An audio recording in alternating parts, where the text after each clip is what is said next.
ちもどこかで会ったことあるの、私と。Back sometime during August, I believe it was around August 13th, which in a way is kind of funny for me personally given... You know what, it's not important, but here's the thing, right? I couldn't really get into Madoka Magica at first.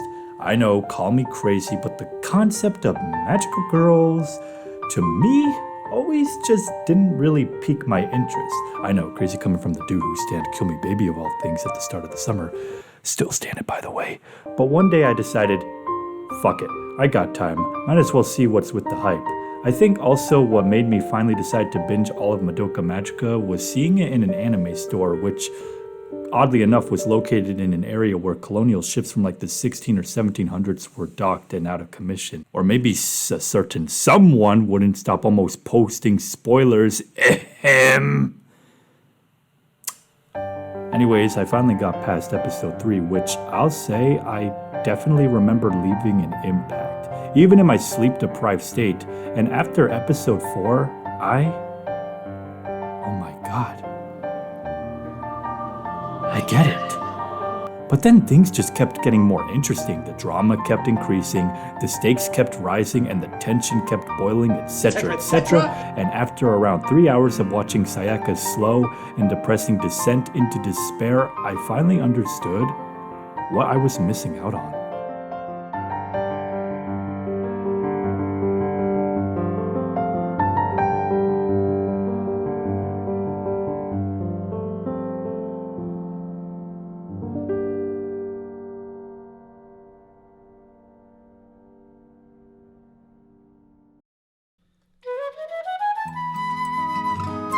Madoka Magica is the most beautiful work of animation I have let my own eyes be blessed upon. And yes, I have watched Tale of the Princess Kaguya and Makoto Shinkai's Your Name and Friends, but let me just say that Madoka Magica just stood out to me. Like, at first, I didn't really understand what was happening. Episode 1 just kind of throws you into the shit and expects you to go, oh yeah, this makes perfect sense. No. It's a bit jarring at first, and it'll take a few episodes to get used to the weird labyrinth stuff, but eventually things started making more sense as you continue onwards. Or maybe I'm just really bad at paying attention. I mean, when streamed episodes 1 through 3 of Madoka Magica to me on Discord, it was like 2 in the morning. Now look, I stay up way past 2 in the morning. 2 a.m.? That's nothing. But for whatever reason, my brain was just in no mood to be sitting around and watching some magical girl shows. Like, come on, man. So I just kind of forgot everything except Mommy's death. And I couldn't for the life of me get back into it for months. And then I realized, wait, maybe I should watch the show with my eyes open. Oopsie daisy, silly me, teehee. I'm a fucking dumbass for sleeping on the show for so long.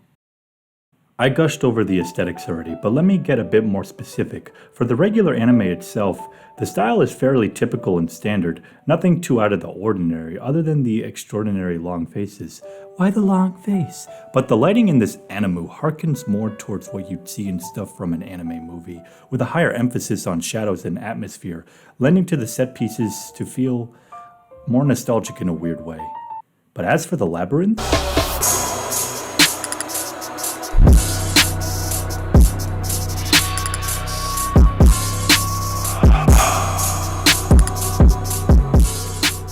this otherworldly vibe, the paper cut and collage animations, the trippy visuals, the witch designs themselves. At first, I didn't really understand what was going on when this sort of thing just kinda happened at random in episode 1, and was one of the reasons why I sort of zoned out. If only there was something more interesting that happened. Something more than just acid trip-inducing visuals. If only.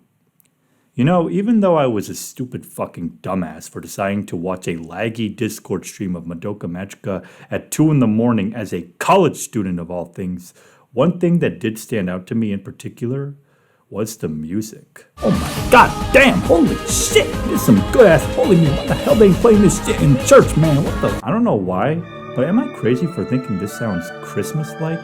Anyways, that's besides the point. The music of Madoka Magica, I can say, is a mix of nostalgic somberness, badass orchestral electric rock and metal, and beautifully orchestrated masterpieces that if I were to play, even the copyright holders would be in tears listening to it again in this very video. Like, just listen to this.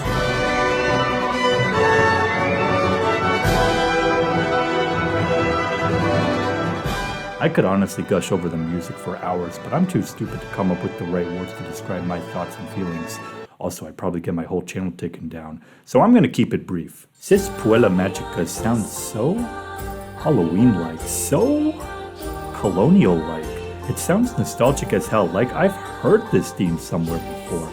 Kinda similar to how Mami's theme, Credin's Gestium, sounds both Christmas and holy-like, which really fits the overall theme of magical girls fighting witches. So this anime feels just perfect for the fall/early winter season. Meanwhile, you got more wholesome and spring-like tracks like Post Mierdi, a song that's played during the scenes where something horrifying isn't happening, unless you count the hit Tomi incident. You're both girls! Girls can't love girls! Girls can't love girls! Girls can't love girls! Hey, wait, you forgot your bag! But the soundtrack can be a lot more somber and depressing. Take for instance Signa Malum, which I'll get to that scene later. Or how about Serena Era with the violins taking front and center, and again, we'll get to that scene later. But the soundtrack can be a lot more dramatic and climactic, as seen with tracks like Surigem Edentium, which is just too badass for words to even describe. Like, just listen to this!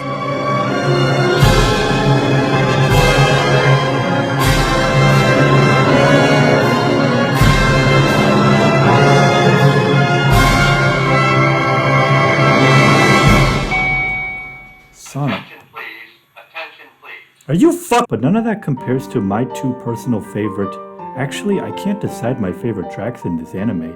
They're all too damn good, but two in particular that stand out to me are Decretum and Sagitta Luminis, the themes of the two characters we get to know the most about at first, that being Sayaka and Madoka. Decretum is haunting.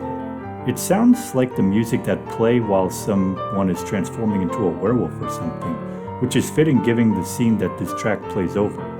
I'm not good at identifying instruments, but it sounds like this track uses a mix of flute and violin, where the flute really adds to that haunting sort of feeling this track really gives off, as well as being super depressing, yet beautiful.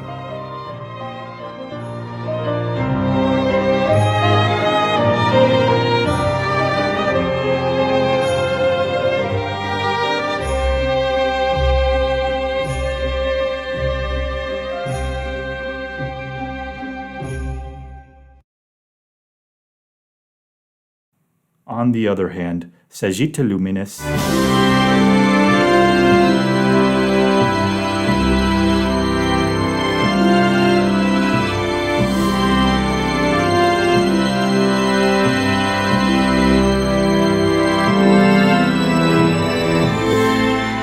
When I first heard this, it had me in awe, with tears in my eyes. I could not believe a piece of music could be so fitting for everything that's happened. With the context of the previous 3 episodes' events, I was already on the verge of tears after binging all my favorite characters suffer in incomprehensible ways, and yet this song is sort of like a warm hug telling you, the viewer, that everything will be okay. And yet it won't, because Madoka Kananame, the girl, the protagonist, the main character we've been following all this time, is about to have the worst fate imaginable. She isn't just gonna die, she's gonna be erased from existence, and I didn't think the events after Sayaka's, Mami's, Kyoko's, and Homura's demise, that anything could be more tragic and more heartbreaking. But let me just say that the soundtrack to this anime is more than beautiful, it's godly. It has such a wide range of genres, ranging from relaxing background music that could put you to sleep to epic holy rock orchestra to just stuff that even words can't describe. I've gushed about the music for far too long now, so before this video gets taken down, I'm gonna move on to the next and main point, as per usual with these reviews and analyses, the characters.